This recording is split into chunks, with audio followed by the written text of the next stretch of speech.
कथाकार सुनो तो अच्छा सुनो के सभी श्रोतागण को सादर प्रणाम।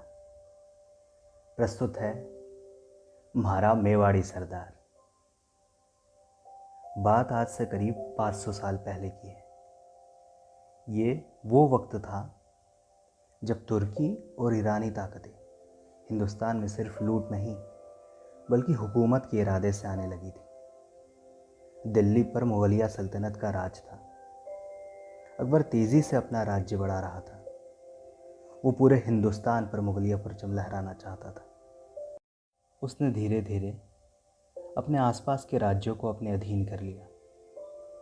पूर्व में अपना कब्जा करने के बाद अकबर की नज़र अब पश्चिम में राजपूताना की रियासतों पर थी और वो अपने मंसूबों में कामयाब भी हुआ। जब राजपूताना में सबसे पहले आमेर रियासत के राजा भारमल ने अकबर की बादशाहत वाली मुग़ल सत्ता को स्वीकार कर लिया। राजा भारमल की इस हरकत से नाराज़ होकर राजपूताना की दूसरी रियासतों ने एक मुग़ल की अधीनता स्वीकारने के लिए उसका बहिष्कार कर दिया। लेकिन धीरे धीरे इन रियासतों ने भी अकबर की अधीनता स्वीकार कर ली। जब राजस्थान की सभी रियासतें एक मुग़ल के सामने घुटने टेककर उसकी गुलामी स्वीकार रही थी, उस समय एकमात्र मेवाड़ ही था जो एक स्वाभिमानी की तरह अपना सिर ऊंचा करके मुग़लों का सामना करने के लिए डटकर खड़ा था। उस वक्त राणा उदय सिंह मेवाड़ के शासक थे, जिन्होंने अपने पूर्वजों की भांति कभी भी किसी की अधीनता को स्वीकार नहीं किया। जब अकबर ने उनकी ओर संधि का प्रस्ताव भिजवाया तो उन्होंने उत्तर दिया और कहा, हमारे स्वामी तो सिर्फ भगवान एकलिंग जी हैं, उनके सिवा हम किसी का भी स्वामित्व स्वीकार नहीं करते। लेकिन फिर भी अकबर अपनी हरकतों से बाज नहीं आया। उसने राणा उदय सिंह पर अपने सारे पैतरे आजमा लिए, लेकिन फिर भी वो अपने नापाक मंसूबों में कामयाब नहीं हुआ। कई बार उसने आसपास के राजाओं को भी अपना संधिदूत बनाकर भेजा, लेकिन फिर भी राणा उदय सिंह नहीं माने और देखते ही देखते समय गुजरने लगा। और एक दिन राणा उदय सिंह के घर में उदय हुआ एक नए सूर्य का। राणा उदय सिंह की सबसे बड़ी रानी माता जयवंता बाई ने एक पुत्र को जन्म दिया। उस नन्हे से बालक ने अपनी पहली मुस्कान से ही सबका दिल जीत लिया। बड़ी बड़ी आंखें, चेहरे पर सूर्य सा तेज, बड़ा मनमोहक लग रहा था। राणा उदय सिंह ने महल की औरतों से अपनी रानी के हालचाल पूछे। तभी दासियों ने जवाब दिया, शेरनी ने शेर को जन्म दिया है। ये खबर सुनकर राणा की खुशी का ठिकाना न रहा। उपस्थित सरदारों ने पूछा, हुकुम कुंवर जी का नाम क्या होगा? राणा ने कहा, जिस प्रकार सूर्य का प्रकाश संपूर्ण पृथ्वी को रोशन कर उसका अंधकार दूर करता है, उसी प्रकार हमारा सुपुत्र अपने शौर्य के प्रताप से मेवाड़ को रोशन कर अपनी मातृभूमि और अपने धर्म की रक्षा करेगा। अतः इसका नाम प्रताप होगा, कुंवर प्रताप सिंह सिसोदिया।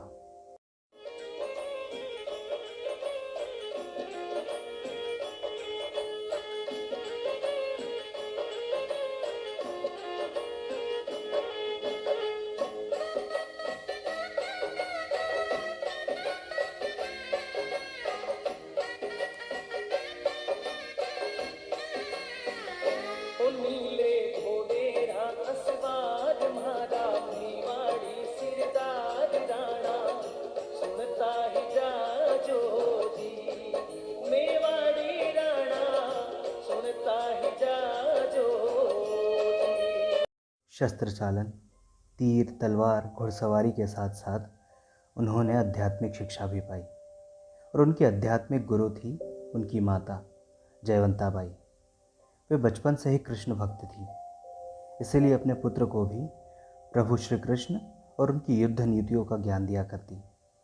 माता जयवंता कुंवर प्रताप को अपने दादा परदादा की शौर्य गाथाओं से परिचित करवाती। वे बताती कि किस प्रकार उनके दादा राणा सांगा ने मुगलों के छक्के छुड़ा दिए और किस प्रकार उनके परदादा बप्पा रावल ने अपने दुश्मनों को ऐसी धूल चटाई कि उनका नाम सुनते ही दुश्मनों की रूह कांप जाती थी। अपने पूर्वजों की वीरता के किस्से सुन सुनकर प्रताप का सीना गर्व से चौड़ा हो जाता। उन्होंने अपनी माता को प्रण दिया कि वे कभी भी सिसोदिया वंश का सिर झुकने नहीं देंगे। देखते ही देखते वक्त गुजरने लगा और प्रताप को आगे की शिक्षा प्राप्त करने के लिए गुरुकुल जाना पड़ा। प्रताप हर रोज़ आचार्य से शिक्षा लेकर दोपहर को शिकार पर चले जाते। उसी दौरान उनकी दोस्ती जंगल में रह रहे भीलों से हो गई। प्रताप का गुरुकुल के बाद का ज़्यादातर समय भीलों के साथ बीतने लगा। अपने सरल स्वभाव के कारण वे सबके चहेते बन गए। भील उन्हें प्यार से कीका कहकर बुलाते। भील तो उन्हें अपना राजा भी मानने लगे। बचपन से ही कुंवर प्रताप में अपने पूर्वजों की भांति वीरत्व दिखाई देने लगा। उनका शरीर सामान्य बच्चों से कई गुना मजबूत था। वे छोटी सी उम्र में ही अपने भील साथियों के साथ मिलकर घाटी से गुजरने वाली मुगल सेना पर गुलेल से हमला कर देते। उनके वीर स्वाभिमानी और शौर्यपूर्ण व्यवहार को देखकर सभी को यही लगता कि वे एक महापराक्रमी योद्धा बनेंगे और मेवाड़ के भावी राणा भी। लेकिन ऐसा नहीं हुआ।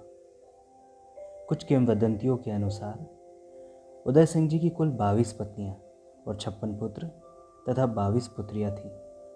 उनकी पहली पत्नी थी महारानी जयवंताबाई, जिन्होंने कुंवर प्रताप को जन्म दिया था। उनकी दूसरी पत्नी का नाम सज्जाबाई सोलंकी था, जिन्होंने शक्ति सिंह और विक्रम सिंह को जन्म दिया था। जबकि जगमाल सिंह, चांद कंवर और मानकंवर को जन्म धीरबाई भटियानी ने दिया था। ये उदय सिंह जी की सबसे पसंदीदा पत्नी थी और उदय सिंह जी ने धीरबाई सा की इच्छा अनुसार उनके पुत्र जगमाल को मेवाड़ का भावी राणा घोषित कर दिया, जो कि नीति के विरुद्ध था। लेकिन ये निर्णय उन्होंने अपनी मृत्युशैया पर दिया था और इतना कहते ही उन्होंने 1572 को अपने प्राण त्याग दिए थे। इसीलिए कुंवर प्रताप ने ज्येष्ठ पुत्र होने के बावजूद अपने पिता की अंतिम इच्छा मानकर इसे स्वीकार किया और छोटे भाई जगमाल को राजसत्ता देने का निर्णय लिया। लेकिन सभी सामंतों, सरदार और राज्य की जनता ने उदय सिंह जी के इस फैसले का विरोध किया, क्योंकि वे जगमाल को राणा के योग्य नहीं मानते थे। न ही उसने अपने पिता के अंतिम संस्कार के समय उपस्थित होकर एक जिम्मेदार शासक होने का प्रमाण दिया। क्योंकि राणा उदय सिंह के अंतिम संस्कार में कुंवर प्रताप सहित मेवाड़ का प्रत्येक व्यक्ति उपस्थित था, जगमाल को छोड़कर। उदय सिंह जी के दाह संस्कार के अगले ही दिन सभी सरदारों ने गोगुंदा की पहाड़ियों पर मेवाड़ के असली हुक्मश्री कुंवर प्रताप का राज्याभिषेक कर दिया। सरदार रावत कृष्णदास चौड़ावत ने राणा प्रताप की कमर में तलवार बांधते हुए उद्घोष किया, मेवाड़ मुकुट केसरी महाराणा प्रताप सिंह की जय। वहीं से राणा प्रताप ने अपने सरदारों समेत कुंभलगढ़ की ओर कूच किया, जहाँ के सिंहासन पर जगमाल पहले ही अपना कब्जा जमा कर बैठा था। लेकिन राणा के आने की खबर मिलते ही उसे राजगद्दी छोड़कर जाना पड़ा और वो मेवाड़ के शत्रु अकबर से जा मिला, जिसके बाद विधि विधान स्वरूप राणा प्रताप का द्वितीय राज्याभिषेक 28 फरवरी 1572 ईस्वी में कुंभलगढ़ दुर्ग में हुआ। जब महाराणा हुकुम ने मेवाड़ की सत्ता संभाली, उस समय मेवाड़ आर्थिक तंगी से गुजर रहा था। पिता उदय सिंह जी के समय मुगलों के साथ हुए हमले में खजाना खाली हो चुका था। चित्तौड़ सहित मेवाड़ के बड़े हिस्से पर मुगलों ने अपना कब्जा जमा लिया था और अकबर की नज़र अब मेवाड़ के बचे हुए हिस्से पर थी। महाराणा प्रताप ने सत्ता संभालते ही अपने समस्त सरदारों और सामंतों को बुलाकर उनसे कहा कि रघुकुल का मस्तक सदैव स्वाभिमानी की तरह ऊंचा रहेगा। मेवाड़ के हर किले पर केसरिया ध्वज पूरी शान से लहराएगा। मैं शपथ लेता हूँ कि जब तक मेवाड़ को पूर्ण स्वतंत्र नहीं करवा लेता, तब तक मैं शांत नहीं बैठूंगा। न महलों में रहूँगा, न पलंग पर सोऊंगा, न ही सोने चांदी के बर्तन में भोजन करूँगा। मेरे वीरों, राजपूती शौर्य का टकराव अब मुगलों की विशाल फौजों से होगा। तैयार हो जाइए। सरदारों ने प्रतिघात के स्वर में अपनी तलवार लहराई। पूरा दरबार महाराणा प्रताप के जयघोष से गूंज उठा। इसी के साथ महाराणा प्रताप ने अपनी सेना को संगठित करना शुरू कर दिया। मेवाड़ के भीलों के गांव का दौरा किया। भील योद्धाओं को अपने साथ जोड़ना शुरू किया। महाराणा की सेना निर्माण की खबर अकबर तक दिल्ली में पहुंच गई। अकबर ये सुनकर तिलमिला उठा। उसने भी राणा प्रताप को रोकने की तैयारी शुरू कर दी। उसने महाराणा प्रताप को अपनी अधीनता स्वीकारने के लिए अपने दूतों को भेजना शुरू कर दिया। इसी सिलसिले में उसने अपने दरबार के सबसे चालाक दरबारी जलाल खां कोरची को महाराणा प्रताप के पास मेवाड़ भेजा। लेकिन महाराणा ने अधीनता का प्रस्ताव सुनकर उसे तुरंत रवाना कर दिया। 1 साल बाद अकबर ने मानसिंह को महाराणा प्रताप के पास भेजा। इस समय महाराणा उदयपुर में थे। मानसिंह उनसे मिलने उदयपुर चला गया। महाराणा ने मानसिंह का स्वागत सत्कार किया और उसके लिए भोज का आयोजन करवाया और उसे विश्राम गृह में भेज दिया। भोजन तैयार होने पर महाराणा प्रताप ने अपने पुत्र अमर सिंह को अतिथि की सेवा में लगा दिया, पर महाराणा प्रताप वहाँ नहीं आए। मानसिंह द्वारा हुक्म के बारे में पूछे जाने पर अमर सिंह ने बताया, पिताजी के पेट में दर्द है, वे नहीं आएंगे। मानसिंह ने महाराणा प्रताप के बिना भोजन स्वीकारने से मना कर दिया। तब राणा प्रताप ने संदेशा भिजवाया, जिस राजपूत के संबंध एक तुर्क से हो, उसके साथ कौन राजपूत भोजन करेगा। मानसिंह इस अपमान से तिलमिला उठा और क्रोध की अग्नि में जलता हुआ घोड़े पर बैठते हुए कहने लगा, दिल्ली की बादशाहत को ठुकराना तुम्हें बहुत महंगा पड़ेगा प्रताप। मानसिंह ने चुनौतीपूर्ण स्वर में कहा, मैं तुम्हारा अभिमान चूर्ण कर दूंगा। अगली भेंट युद्ध भूमि में होगी। राणा प्रताप ने उत्तर दिया, मैं प्रतीक्षा करूंगा। महाराणा प्रताप एक ही वार में घोड़े सहित दुश्मन को काट डालते थे। 72 किलो का भाला, 81 किलो के छाती कवच और 208 किलो के भारी वजन के साथ महाराणा जब युद्ध भूमि में निकलते, उनके रौद्र रूप को देखकर सामने वाला दुश्मन अपना रास्ता बदल लेता। ऐसे शूरवीर मानसिंह जैसे गुलाम की गीदड़ भभकी से कहाँ डरने वाले थे। ऐसे ही अकबर ने महाराणा प्रताप के पास कई दूत भेजे, पर महाराणा प्रताप ने अकबर की अधीनता स्वीकार नहीं की।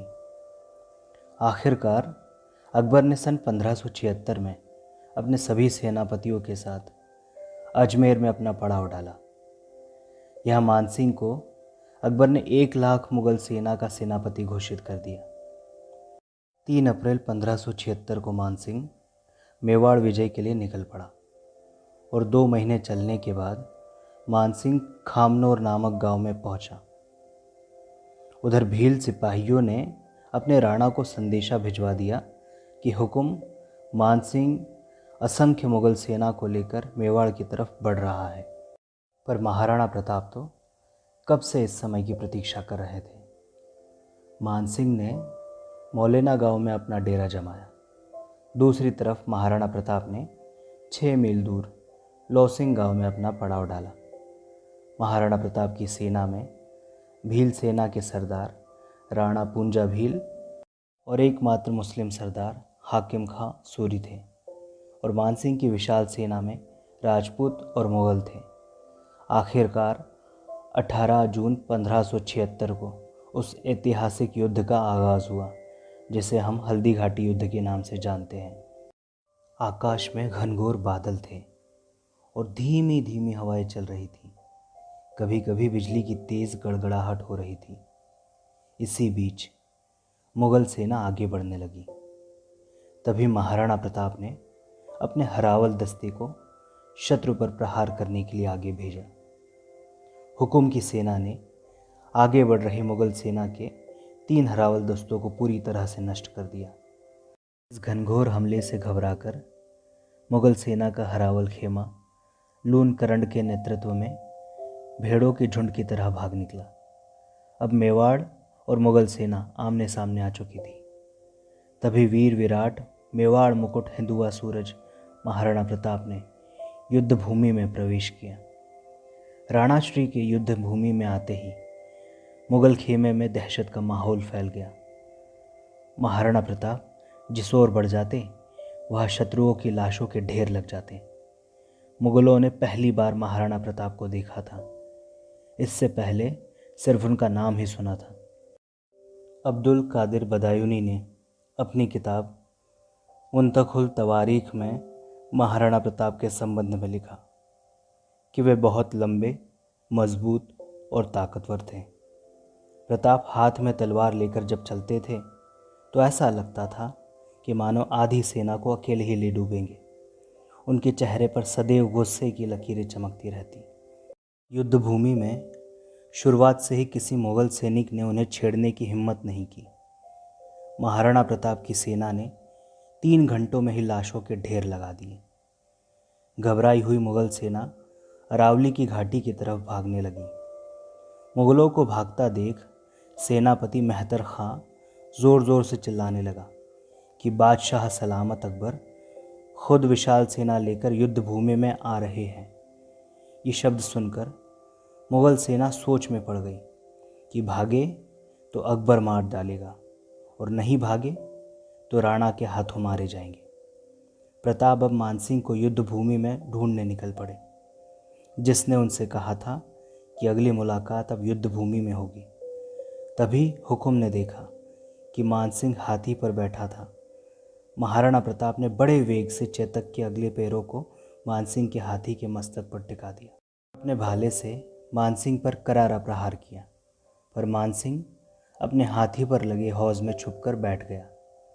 पर राणाश्री के करारे वार से उसका महावत मारा गया।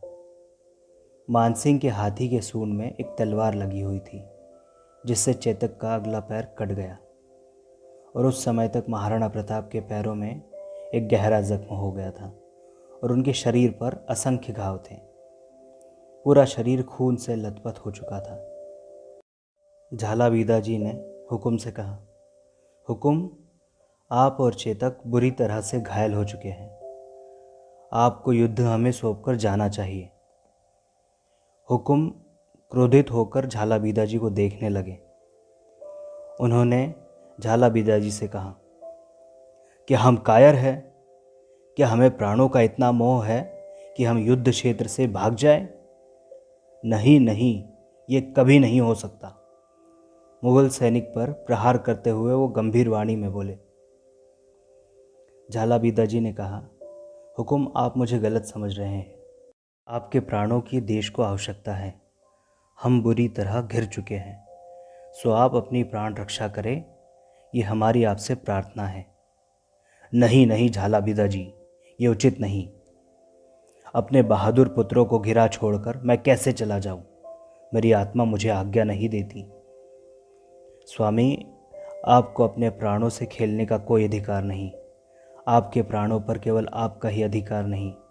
आपको अपनी प्रजा की कसम, आप जाइए, इनसे हम सुलझ लेंगे। महाराणा असमंजस में पड़ गए। उन्होंने झालावीदा को मेवाड़ का राज छत्र दिया और बोले, सेना को पूरा नेतृत्व देना, और स्वयं चेतक पर सवार होकर युद्ध को पूरी तरह से पहाड़ियों की तरफ मोड़ लिया, जहाँ पहाड़ियों पर भीलों ने युद्ध का मोर्चा संभाल लिया। मुगलों को अब एक नई टक्कर मिल गई। महाराणा प्रताप चेतक को लेकर पर्वतों की ओर निकल पड़े। यहाँ चेतक ने 26 फीट की गहरी खाई को कूद कर पार कर लिया और बलीचा गांव में घायल चेतक बेहोश होकर नीचे गिर गया। तभी महाराणा प्रताप का छोटा भाई शक्ति सिंह, जो कि मुगलों की ओर से लड़ रहा था, महाराणा प्रताप का पीछा करते हुए यहाँ तक आ पहुँचा।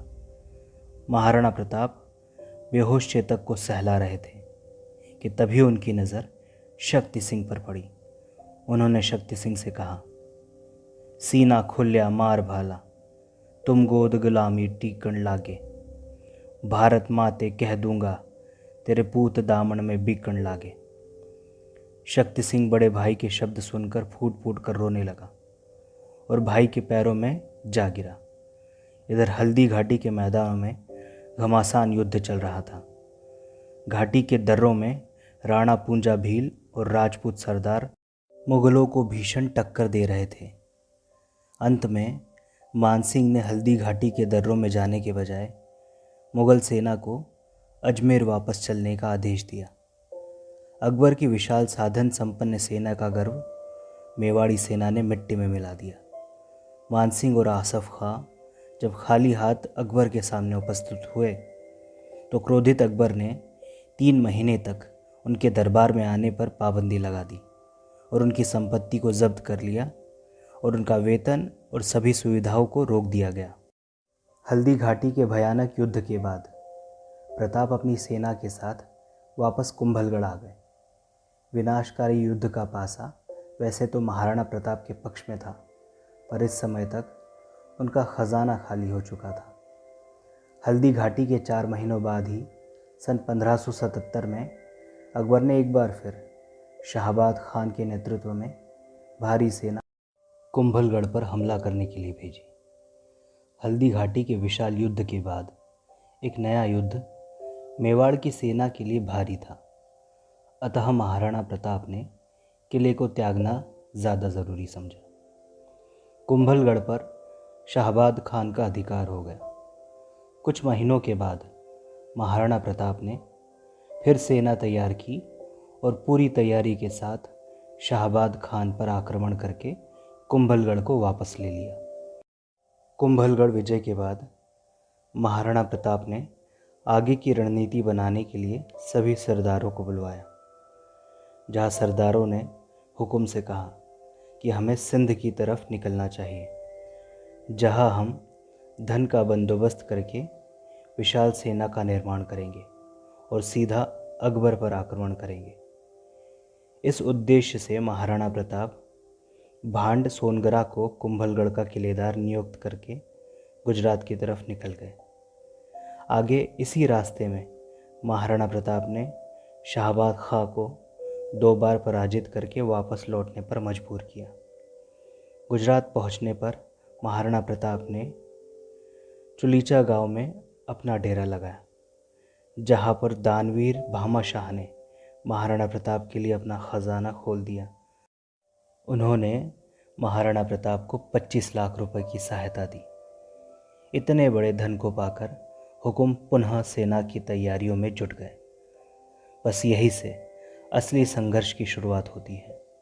महाराणा प्रताप ने सिंध जाने की बजाय पुनः मेवाड़ की तरफ कूच किया और सन 1582 में दिवेर के दर्रों में स्थित मुगल थानों पर आंधी के समान टूट पड़े। हुकुम रौद्र रूप धारण कर चुके थे। उन्होंने अपने सामंतों को आदेश दिया कि किले को चारों ओर से घेर लो, कोई बचकर नहीं निकलना चाहिए। तभी महाराणा प्रताप के पुत्र अमर सिंह ने अकबर के चाचा सुल्तान खान पर भाला फेंका, जो सुल्तान खान के घोड़े सहित आर पार निकल गया। यहाँ 36,000 मुगलों ने महाराणा प्रताप के सामने आत्मसमर्पण कर दिया। महाराणा ने दिवेर के किले पर केसरिया ध्वज लहरा दिया। मुगलों की दिवेर हार से बौखलाए अकबर ने 1584 में महाराणा प्रताप को बंदी बनाने के लिए भेजा, पर जगन्नाथ कछुआ बुरी तरह से पराजित हुआ। उसने महाराणा प्रताप से माफ़ी भी मांगी और बाकायदा हर्जाना भी दिया। इसी के बाद महाराणा प्रताप ने कमल मीर के किले को जीत लिया, जहां अमर सिंह ने कमल मीर के मुगल अधिकारी अब्दुल्ला को कई टुकड़ों में काट दिया। इन्हीं लगातार जीतों के बाद 1585 में महाराणा प्रताप ने चावड़ को जीतकर उसे अपनी राजधानी बनाया। इसके बाद उन्होंने लगातार अकबर के 32 किलों को जीतकर अकबर की नींद हराम कर दी। मानसिंह से उसके देशद्रोह का बदला लेने के लिए महाराणा प्रताप ने अपनी सेना लेकर आमेर के मालपुरा पर आक्रमण कर दिया, जहाँ से उन्होंने मानसिंह के बेशुमार दौलत को अपने कब्ज़े में ले लिया। अकबर ने स्वीकार कर लिया था कि राजपूताना के इस शेर को कोई कैद नहीं कर सकता। उसने अब महाराणा प्रताप को ना छेड़ने में ही अपनी भलाई समझी। इसके बाद 12 सालों तक महाराणा प्रताप ने ऐसा शासन किया कि मेवाड़ के व्यापार में 4 चांद लग गए। मेवाड़ की खोई हुई चमक वापस लौटने लगी। 19 जनवरी 1597 को 57 वर्ष की आयु में हुकुम शेर के शिकार पर निकले थे, जहाँ धनुष की प्रत्यंचा खींचते हुए हुकुम देवलोक से धार गए। वीर शिरोमणि महाराणा प्रताप की देशभक्ति और अमर स्वाभिमान ने उनके लिए हर भारतीय के मन में अपार सम्मान जागृत किया। भारतवंश की धरा के ऊपर राणा सा बलवान नहीं, स्वाभिमान में जंगल भटके ऐसा कोई इंसान नहीं। घास की रोटी खाकर भी अकबर से जिसने जंग लड़ी, मान की खातिर मरने वाला राणा सा बलिदान नहीं। ऐसे वीर शिरोमणि महापराक्रमी हिंदू सूर्य महाराणा प्रताप को हमारा शत शत नमन। और याद रखिए, कब तक बोझ संभाला जाए, द्वंद्व कहाँ तक पाला जाए। तू भी है राणा का वंशज, फेंक जहाँ तक भाला जाए, फेंक जहाँ तक भाला जाए। बहुत बहुत धन्यवाद।